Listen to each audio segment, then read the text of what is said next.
What do you think it takes for somebody to be a business owner? The mental capacity to handle the good with the bad. And sometimes God has to knock you down to wake you up. What was your first experience with a merchant cash advance? They were setting me up to be a victim of a stack. But then he was like not taking my call at 9 o'clock, 10 o'clock. Well, I called, I don't know if you want this on camera, but. Who's your favorite Mafia?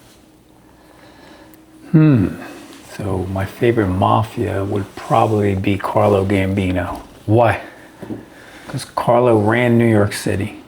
When was this? I think he passed away in the early 80s. Okay. Most powerful mobster. Never moved out of his townhouse in Queens. Mm-hmm. The flashiest thing he ever had was a vanity tag on his car. What'd it say? I believe it said Carlo. That's it. Laid low, kept quiet to himself, took care of business. How'd he get caught? He never did get caught. To my knowledge, Gambino passed away. He didn't do much time, if any, ever.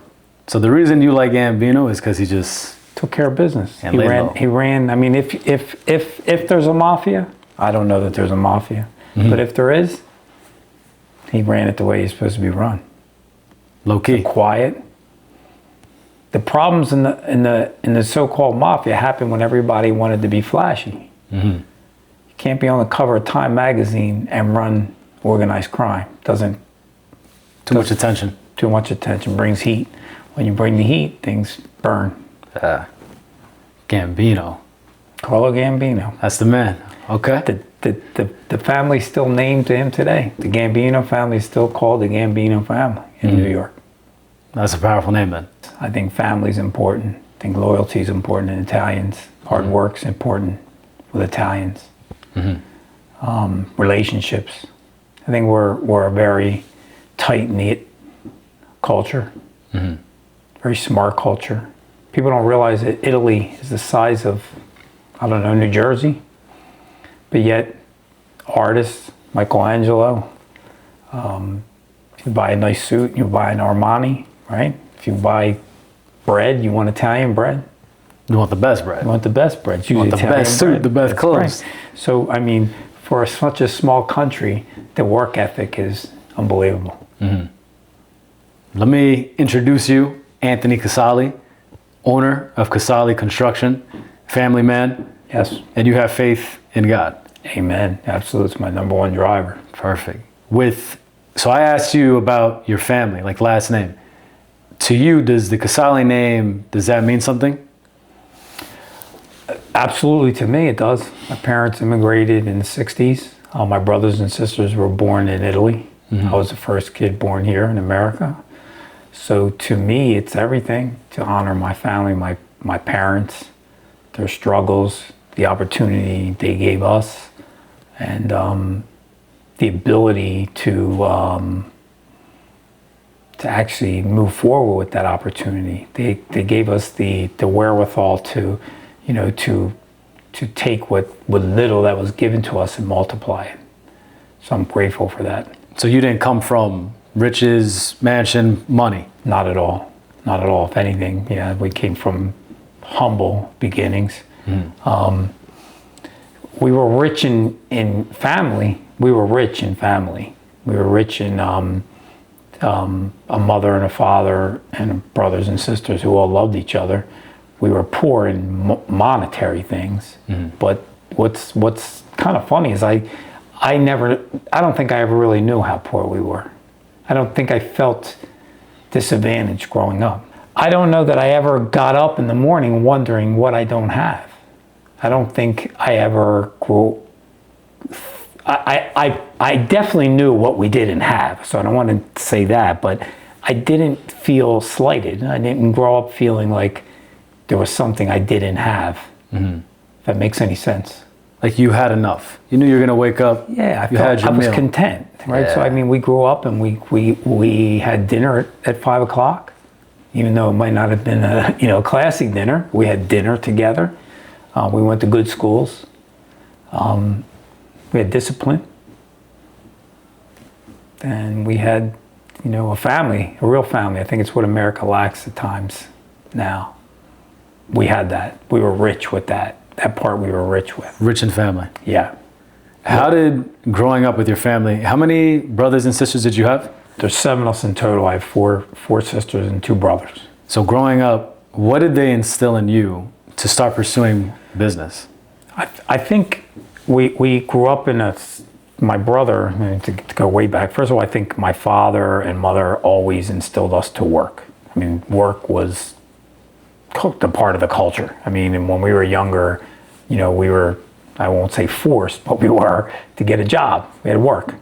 Whether it was to pay for school or sneakers or whatever it is that we wanted to have. But my brother decided at an early age to open a pizzeria. And it became quite successful in Wilmington. Very, very successful pizzeria in Wilmington. So our whole family worked there. So it was the first time that I was exposed to, as a kid, to the entrepreneurship. I saw what it was to run a business. I saw cash in and cash out. I saw inventory. Even though it was a corner pizza place, it became extremely successful. And we did very well for over 20, 25 years. So at an early age, I was exposed to running a business. So when you were working at the business with your brother, was there a moment that you decided this is what I want to do? I couldn't say there was a moment or a bell went off or something like that, but I definitely know that I had always had entrepreneurial fire. I always had. I had a buddy of mine and all, which I wrote in the book. We had a little mini bike motorcycle flipping going on when we were younger, that moved into cars when we got to 16, 17. Always hustling. We were always hustling, doing something. If it was as small as shoveling snow to buying and selling cars, it was always an entrepreneur. It was always something that was going on. So entrepreneur, it's kind of the hard work ethic. But what do you think it takes for somebody to be a business owner? Probably the most important part to being a business owner is to have the wherewithal to last, to have the mental capacity to handle the good with the bad. It's very seldom, unless you invent the Rubik's Cube, or you come up with some crazy idea overnight that makes you an overnight success. It's very seldom that things are easy. So there's a reason why, what is the statistic? I don't know, 50% of the businesses go belly in the first few years. Because when the storm comes, generally people want to run. They get nervous, they get worried. That's the main ingredient of running your own business. It's mental. You have to have the capacity to deal with the storm, the good and the bad. For you, what's the hardest storm that you overcome? I went through a period where, there's multiple storms. I mean, that's a tough question, because the storms come now. There's no one, I don't care who you are, is in business and could sit there and tell you that everything's rosy. There's no problems. There's always a problem. But if you're talking about serious problems, I went through serious problems in 1992, 93, What happened 94. At that time, there was the S&L crisis. We were in the real estate business. There was some real hassles with getting financed and issues like that. And I found myself in a lot of debt, at least a few $1 million of debt. So just to lead up to it, you were in business in the 90s. Yes. What were you doing in the 90s? At the time, pretty much just renovating property, flipping property. And how are you flipping the property? Either selling or renting renovated property. Coming out of the 80s, people can remember, there was a very big push to use other people's money. That was the 80s. That was the greed decade. That was the movie Wall Street. It was about other people's money and how do you push that cash. So we were generally just refinancing. We were just taking notes on top of notes. When that crisis came in 92, those notes became extremely hard to pay and money dried up very quick. So at that time, if you did not have some sort of income, you had a way to make money, not turn money, you were going to find yourself in a lot of problems, like we did. What do you mean make money? Actually, physically generating profit. That's what I mean by making money, profit, as opposed to real estate, which some guys even do today, which is, they'll come in, maybe do some work to ask, refinance that property and pull out the equity of that property. Pulling the equity of that property out isn't really, grossing profit. It can be, but it's usually leveraged in some way. So when you leverage that, you really didn't make profit. You may have a higher cash standing, but you actually didn't actually make profit. That's the difference. So it kind of just got you by. Correct. I mean, your balance sheet may have looked better. You may have owned more property. You may have maybe even pulled out more money than you put in, so you could maybe argue that was making some money.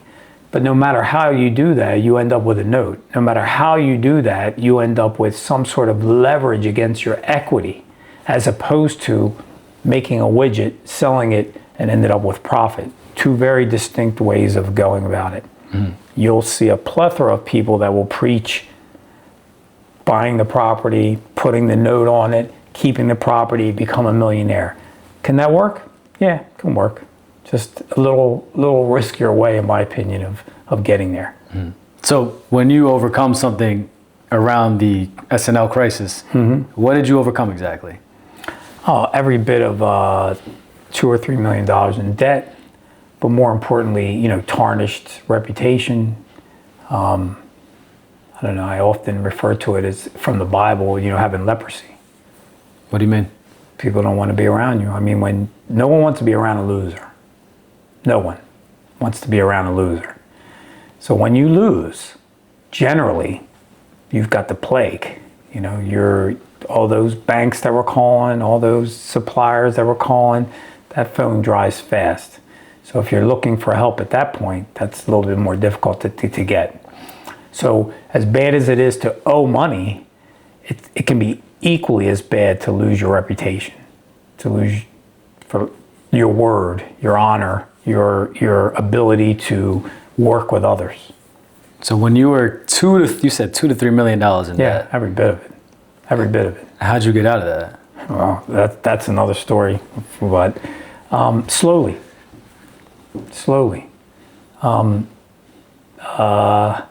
I often refer to it as I would just take a black eye a week, but I would only take one black eye. So if you can equate it to a boxing match, I would fight one fighter at a time rather than put everybody in the ring where I'm going to lose. So, I guess break down and conquer.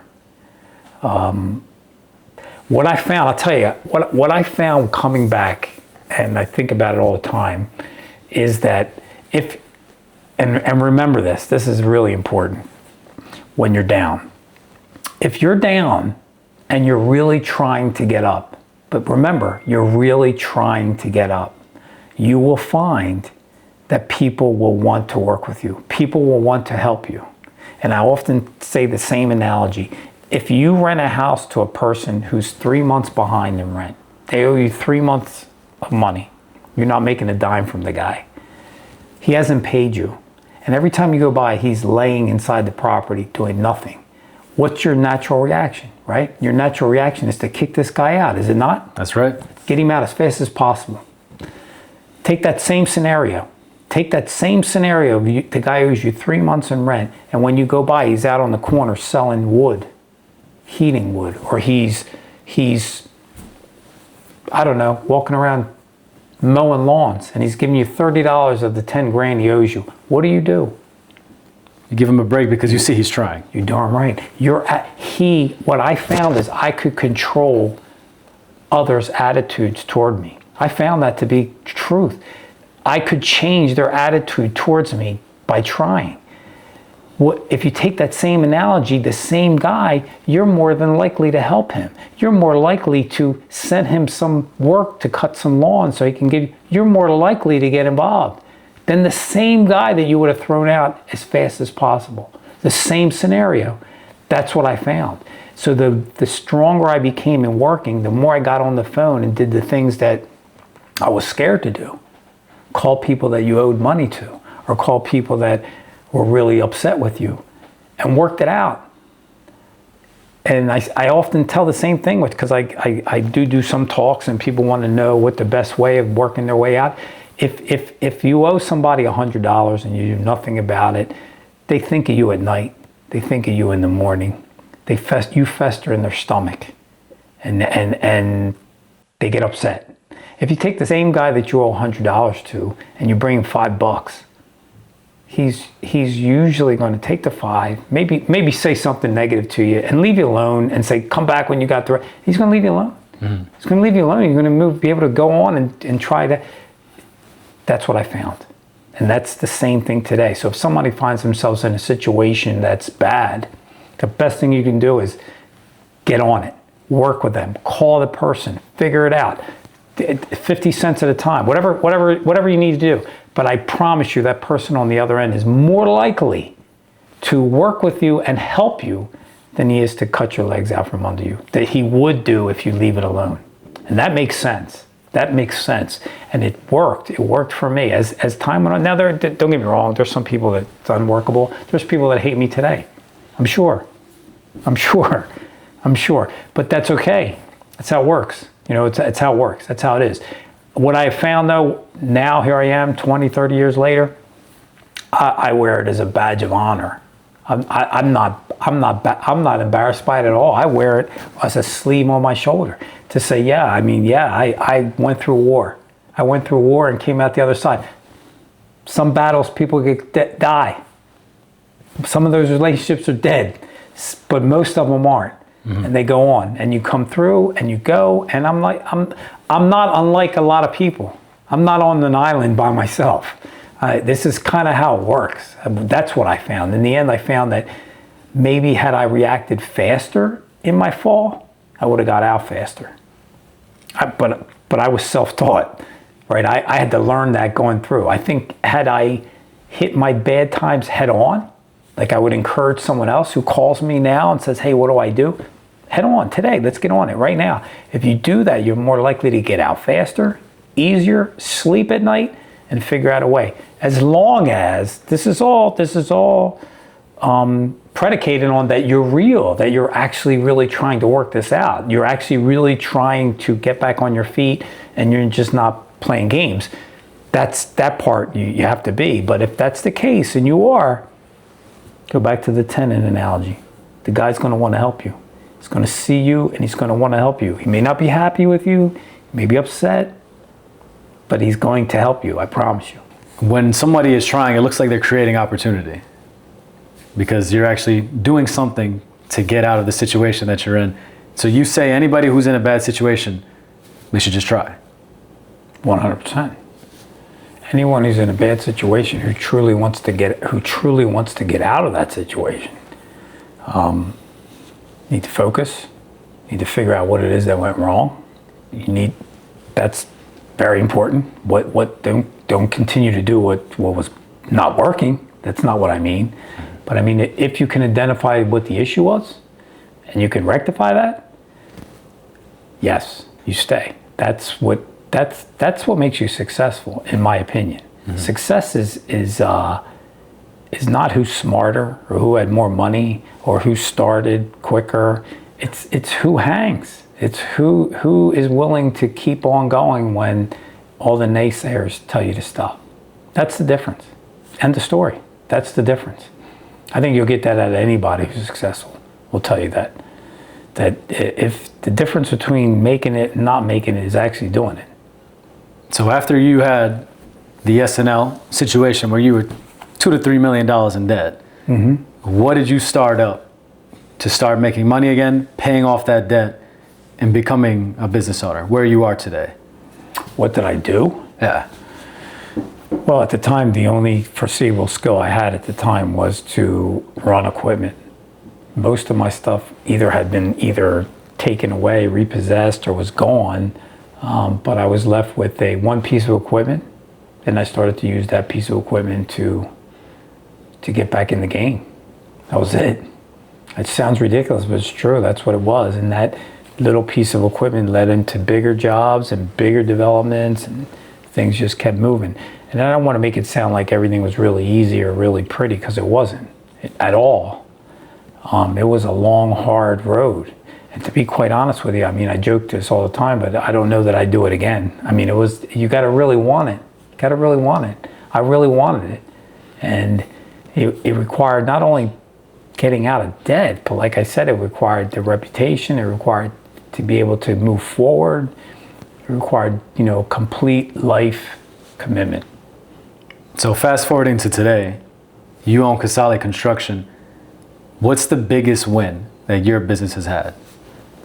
Well, I own multiple businesses. Casale Construction is our construction arm of the business. Its biggest win, other than having such a great name and reputation, other than being known for good work, quality work, working with municipalities, that's probably the biggest win that I've had as a man, to get up and be proud of it, and be proud that people know the company, know the name. And for me, the biggest win is, the story you just told, is being there and being able to do it, and being able to come back, employ people, employ subcontractors. It's the best thing going. How do you build a culture where people want to work for you? They want to stick around. How do you motivate employees that you hire? Well, hopefully I would like to, I personally am at work every day. I think a lot of it has to, for my guys, is that they know that I'm hands-on. They know I wouldn't ask them to do anything I haven't done or wouldn't do. And I'm around. I'm not a absentee landlord. I'm around, I'm accessible. They know I am. And I would think they like that. I think they like that. And I think that's why we have guys that have been with us, over 20 years. So the people that have been with you for over 20 years, why do you believe that they've been sticking with you for 2 decades plus? It's a good question, but I would think they see the advancement of the company. They've grown with me. They've grown themselves personally and financially. I think there's got to be something in any person that wants to see growth, that wants to see success, even if it's the company you work for. I think you want to see your fruits of your labor, regardless whether you're the owner or not. I think there's got to be some satisfaction to that. That would be my guess. How did you get that out of them, where they're not just coming in, hey, Casale, clock in, 9 to 5, see you, Casale. How did you get them to commit to the vision? Well, I mean, I think the culture starts from the top, right? So, I mean, I think I'm around, I'm personable. They know my goals. I share in the negative, I share in the positive. I sometimes just explain where we're headed, what we're doing as a company. And we're not a huge company, we're not a small company, we're not a huge company. So again, I think that it must feel good to have some sort of role in that, as opposed to just a job. You have more of a position. I think it's a big difference. What's the importance of choosing the right spouse as an entrepreneur? Everything. If you're going to be an entrepreneur and you are going to be married to your business and you are going to run a successful business, your wife, your spouse, your husband will play an integral role, not in the business, because that's going to require a special relationship for a husband and wife to work together in the business. Not saying it can't work, happens all the time, but that's a little different. That's not what I mean. I mean that your spouse has to understand when you're going to take off from dinner, or you're going to be gone all weekend, or you're going to be working till 9 o'clock. You're going to miss the soccer game. You're going to not do car line. These kind of things are going to happen, and if your spouse isn't on board with that, and your spouse can't encourage you on the nights where things are going bad, keep you in the game, keep your head there, It's going to be a lot more difficult. So having a spouse, it can make the game easier, it can make the game harder. Yes. How did you know that your wife was going to make the game easier? Well, I met my wife during the bad times. I could tell from our relationship at the beginning that she was helping me from the beginning, so I knew that I knew that this would work out for me in that way. Faith is important to us. Family is important to us. Business is important to us, not as much though as my faith and my family, but it's important. But I'd be lying to you to tell you that I didn't put a lot of hours in, a lot of time. I continue to do that, maybe not as much as the days gone by, but my wife understood that and helped me through that. And you need that. And sometimes you just need someone to tell you it's going to be okay when you're not sure if it is. And someone who's willing to, go on that battle. I spoke of a battlefield. That's going to willing to get in that fight with you. Are they going to be willing to get in that fight with you? When things are looking ugly and it looks like, you're under siege, are they going to bail or are they going to hang in there with you? I personally think it's really important. In life in general, not just business. Mm-hmm. I tell my boys, the most important decision you ever make in your life, by far, is who you spend the rest of your life with. Now, you just mentioned your kids. Mm-hmm. You have 4 kids. Yes. In your life, how are you able to balance family life and business life? Where do you find that? Well, that's difficult, especially when they were younger and our business wasn't as where it is today. But as I've gotten older, to me, family is first. It's I try not to miss anything that my kids do now at all. But if I'm giving advice, I would say that you're going to have a short time with your kids, and I would highly recommend you spend as much time as possible.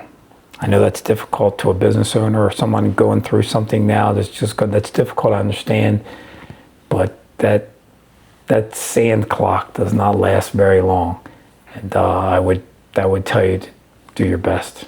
When was there a struggle for you to balance family life and business life? Was there a moment where it was very difficult for you?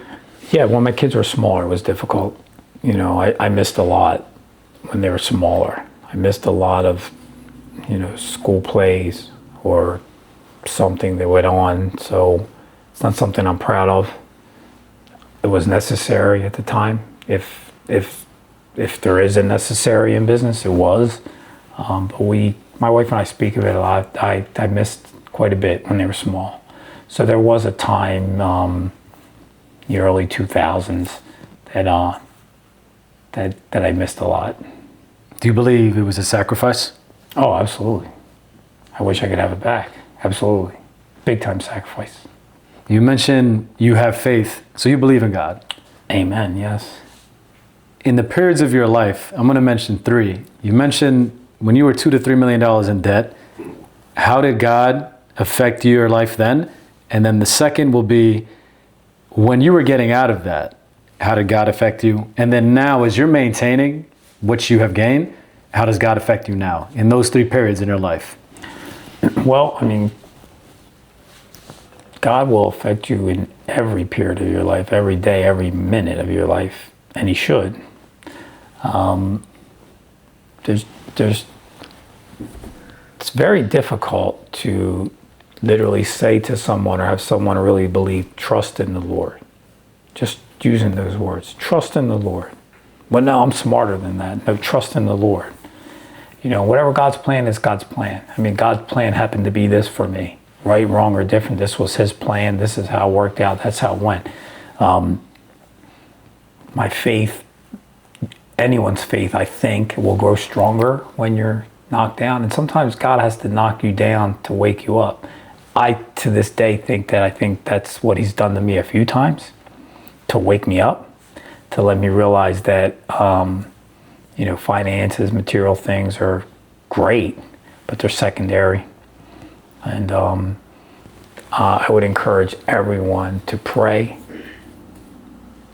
have the Lord as your Savior, because really that's the only way. more important than anything we talk about here today. Anything that we talk about, that's the most important thing. And if you have that, you're a millionaire. Whatever riches you're thinking, that's what it is. That's the most important thing. So for me personally, I probably got closer to the Lord in bad times, as we all do. We all hit our knees when things are tough. But I'd like to think I hit my knees as much right now as I did even in bad times. So as you've come back from your debt and you have everything you have now, family, a business, good health, how do you battle ego? I would think that one of my downfalls in the 90s, ego had a lot to do with it. And ego is bad in two ways. Ego is bad when you're doing good, and ego is bad when you're doing bad. So ego is vanity, we'll call it, right? Ego, vanity, whatever you want to call it, is bad in both scenarios. When you're on top, ego will make you foolish, make you do things that are ridiculous, and hopefully you can get away with. When you're down, ego will prevent you from maybe looking in the mirror and figuring out what the problems are. So ego can be bad either way. Some people's ego will keep them from doing that. Some people's ego will say that that's beneath me, or I'm not going to do that, and that may be so. But if you have to get in the trench and you have to get in there yourself and do it, when maybe a year or two before you were doing a whole lot better, again, I think ego hurts you in good and in bad. I mean, when you're really doing good, ego can be just as detrimental as when you're doing bad. It can be just as bad, if not worse, both ways. How important is being able to access credit to you? For expansion, very important. Credit in two ways. Credit in acquisitions, credit in long term. I wrote in my book, credit is like a baby, and you need to coddle it, and you need to take care of it, feed it, grow it. So it equates to that to me. It's very super important for multiple reasons. You'll need it from when you're starting your business, from your corner store to when you have to go and get business loans. When did you first find out about a merchant cash advance? Probably during COVID, maybe 2020, maybe right in that time, maybe 5-6 years ago. How did you find out about it? I'm not sure. I want to say that maybe I was contacted by a broker, and I had maybe been getting contacted for years, but never really answered. I think I spoke to someone at that time to understand what the product was. Mm-hmm. When you went through the process, what was your first experience with a merchant cash advance? Actually, my first experience was not a good one. I think they were setting me up to be a victim of a stack at that time, which I'll leave to you to explain what a stack was, but I quickly understood what was going on. Maybe 24 hours behind the 8 ball, but I quickly understood it fast and returned the money quickly. What happened exactly with the stack? Can you explain it, the situation? The situation was that, if your business does well and your receivables are good, you're able to access multiple deals of cash. But what some unscrupulous brokers do is they'll just try to get away from, I assume, the rules and maybe do 2 or 3 deals at the same time. So it, overrides your credit and you get a lot of money quickly that maybe you should not have gotten. That kind of happened to me. But at that evening, as I started to realize it, I quickly returned it the very next day. That's a true story. That happened to me the very first time I did it. So the very first time you received, it was 2 fundings, 3 fundings? Three. You received 3 fundings? Yeah. And then after 24 hours, you realized what happened? Yeah. And you returned the money? I did. I called the lender directly, not the broker. Explained the situation, said I was wiring back. And they took it. The broker probably wasn't too happy. I'm sure he wasn't, but I wasn't. I didn't care at that point. So we definitely did that. That's a true story. So then after that first situation with a merchant cash advance, How long after until you started taking them again? So what I did learn from them is I knew nothing about them. That was the negative. The positive was the speed. The amount and the speed was a positive. So that I learned. So I quickly understood it was a product available that's fast, can be expensive, but fast. That's what I learned. So you have to be cautious though. So I was given this the first time under false pretenses. So I wasn't understanding exactly what the product was or where it would lead the next day. I was told what other things would happen in a week or 2 weeks or 3 weeks. Once I realized that was not what was going to happen, that's why I backed out. But I did learn that it was fast and it was access to capital. How did you figure out that the stack was bad? A lot of people don't figure out that the stack is bad. How were you able to break it down? I mean, I from what I recall, and it's probably pretty standard in your business, that the way they stack is to promise you some sort of line or something after that they'll extend it out, or there's some kind of rainbow at the end of the deal.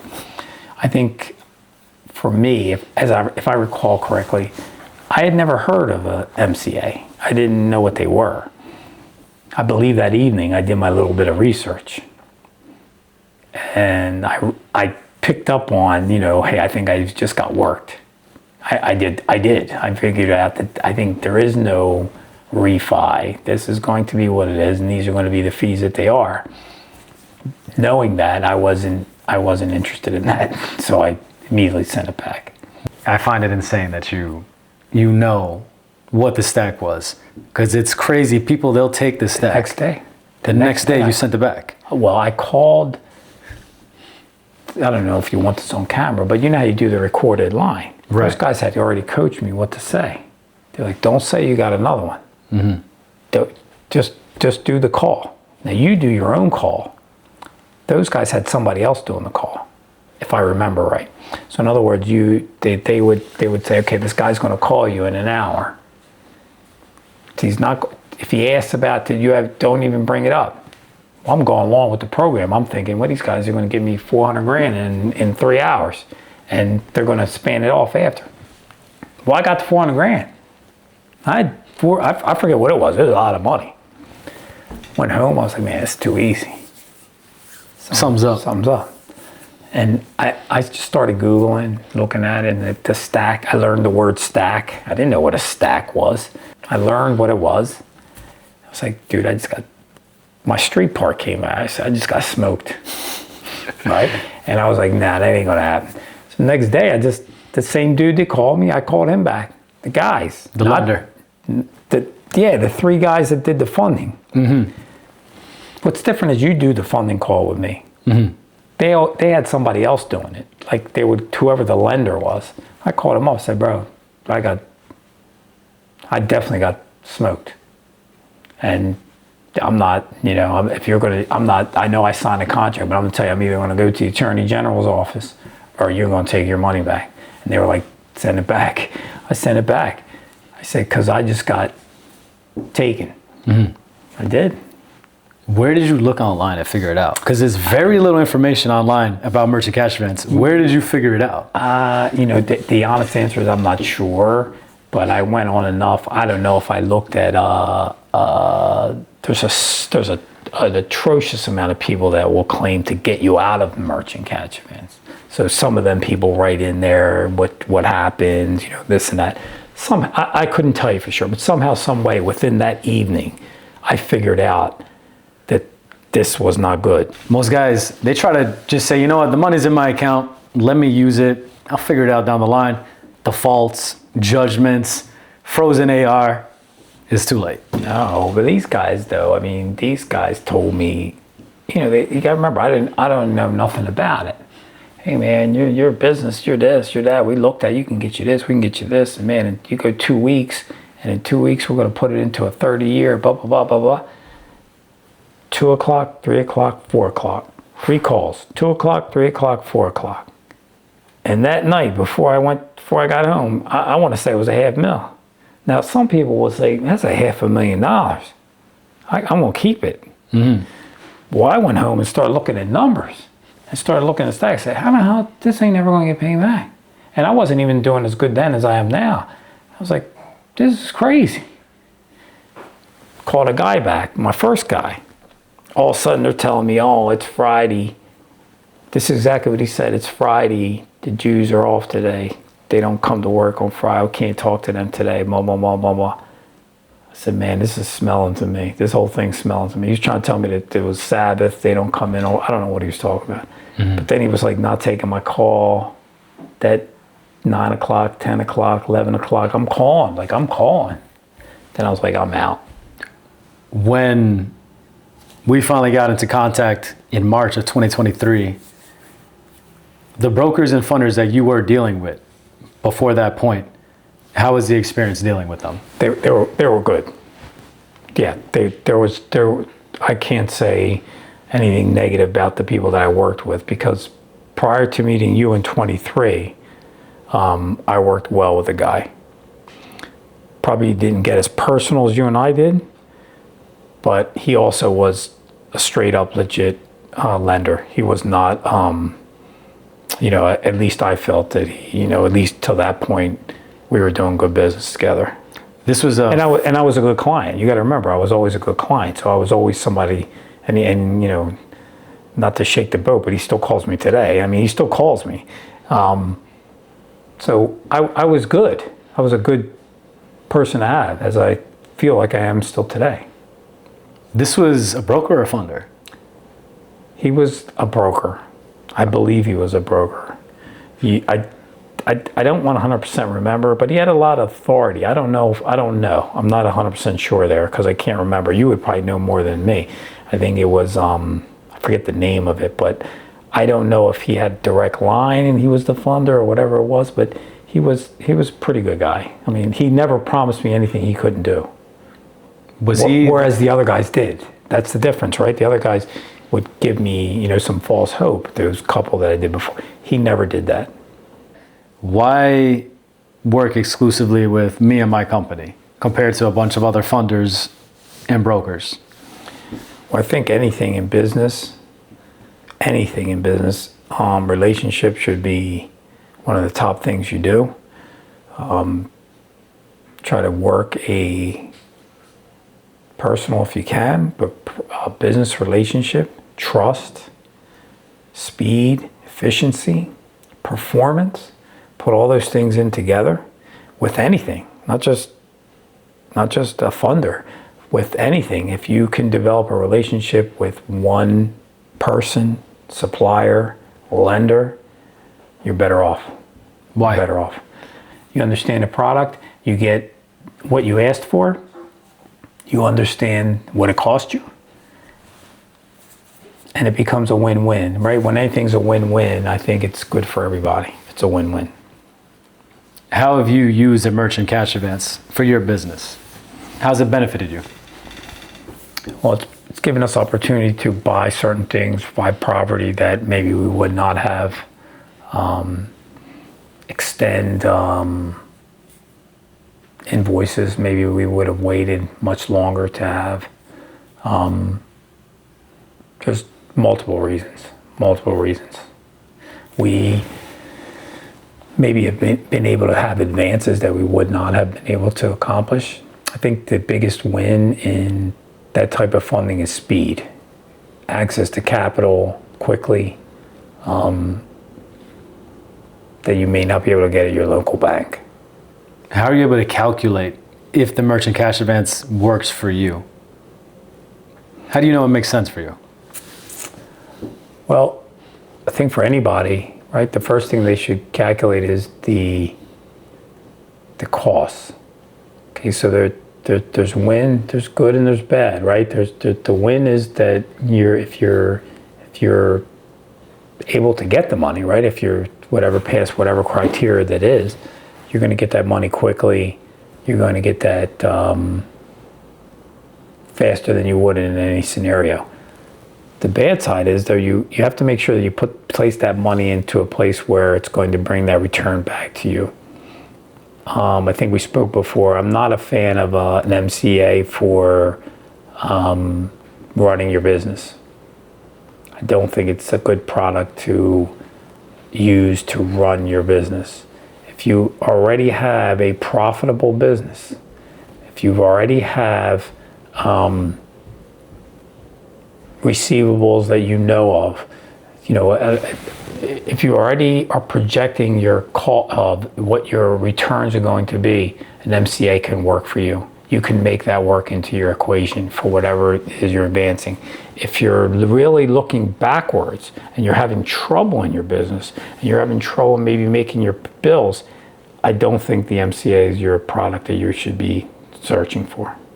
And somebody who's making a return, they're making their bills, how can a merchant cash advance affect them positively? Tremendously, if that's the case. Now, in my case, it could be something related to real estate, but that doesn't mean that someone else doesn't have an expansion or the ability to open another store, being able to get enough money, foregoing months of profit, but to be able to get that cash today to be able to move on to do something else. That's the difference.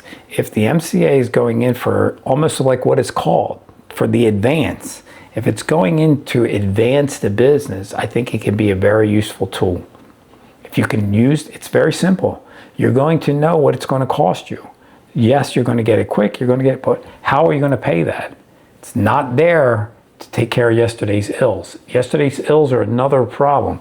But I think if you use the tool to advance your business, expand your business, multiply your business, always knowing though, critical part is that the cost of this product is already figured into the calculation. If that's the case and you look at yourself and you're willing to pay that cost, you're willing to, I shouldn't say pay that cost because I hate that because I don't think I pay a cash advance.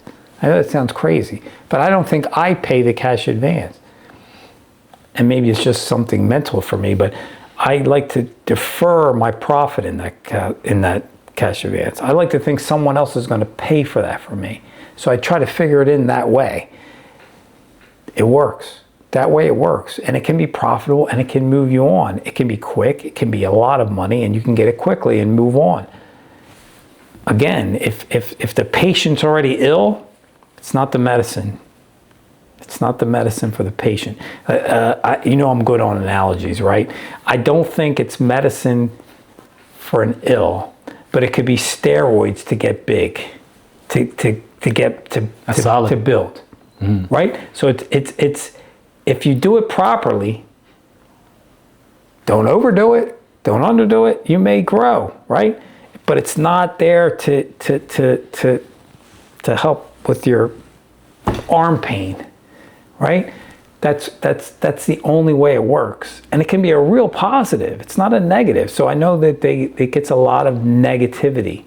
It can be a positive if you think it through.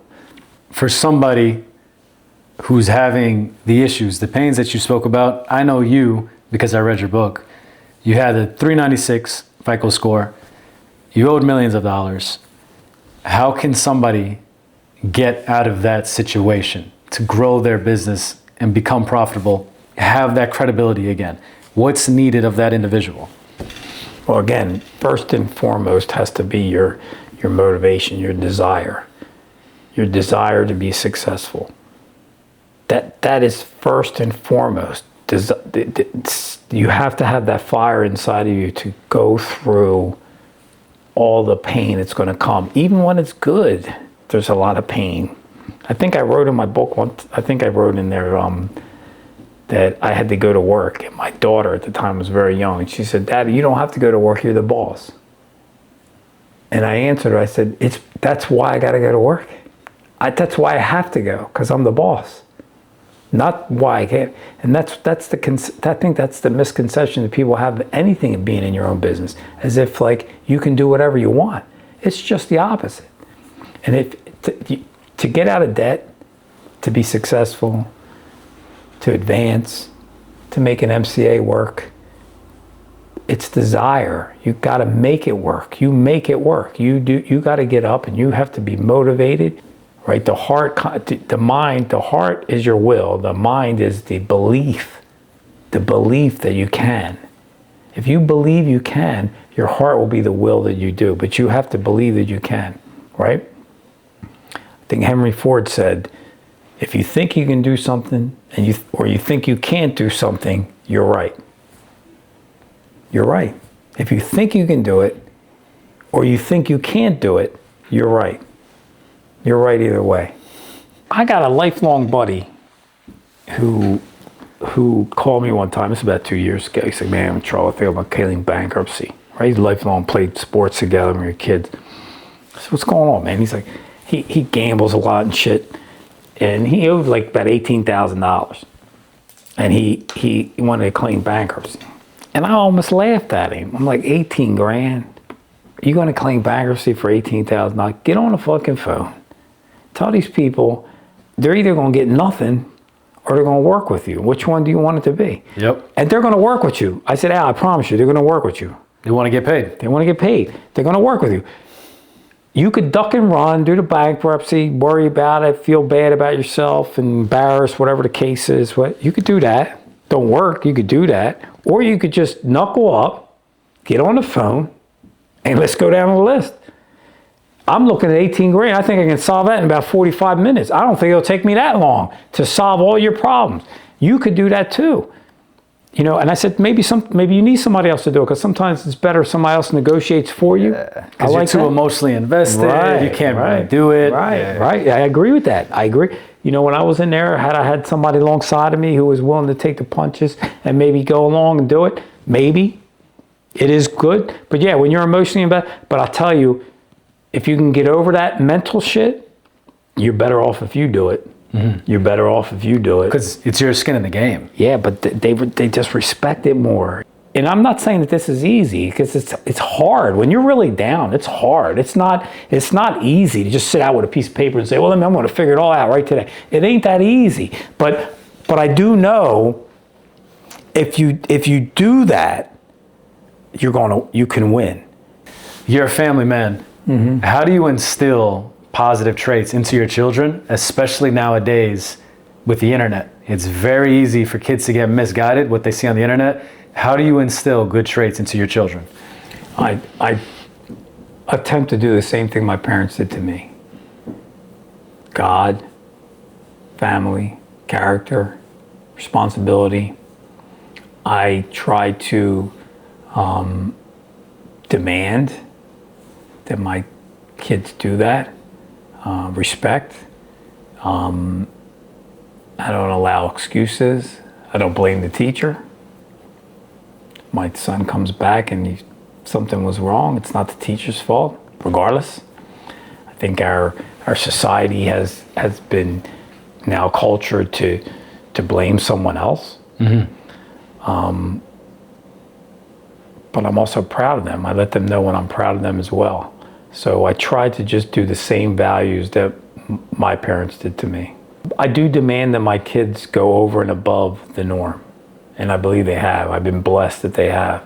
So I do demand that, though. I will say that. Mm-hmm. You know, I do want them to do above the norm. You know, the Bible tells us to much that is given, much is expected. So I often tell them that. They've been blessed with things that others don't have. But for that, they need to deliver a little bit more than what others do. Thank you, brother. Thank you. Anthony Casale. Appreciate your time. Not a problem.